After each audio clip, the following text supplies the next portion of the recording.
ማረ ያኑር በጣም ማመሰግነው ውድ ቤተሰቦቼ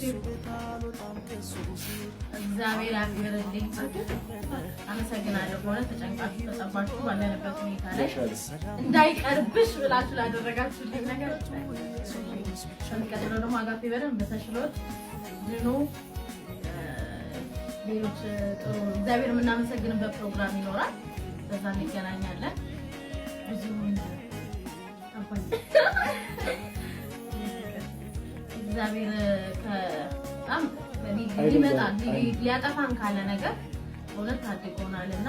ለኛ እንደሱ ታሰብ ያው ከባድ ነው ወደ ለኔ ቀላል ነገር ነው ደግሞ እንደኛ ታስበው እናስበው ነው ከባዱ ነገር እግዚአብሔር አሳልፎናል ስለዚህ በእድሜ ላይ እድሜ ሊጨመረን ይሆናል እኔ መሰረቱ ጊዜ ሸጣኝ እንደገና ከጥፋት ደግሞ የጠበቀው እግዚአብሔር ይመስገን በቅርብ ጊዜ ደግሞ ቆሞ አብረን ደግሞ ጌታን እናመሰግናለን እናንተን በጣም እናመሰግናለን እግዚአብሔር ይመስገን ለሰዎች ወዳችኋለሁ ከጎኔ ስላላችሁ ስላልተለያችሁ ተባረኩ ዘመናችሁ ይባረክ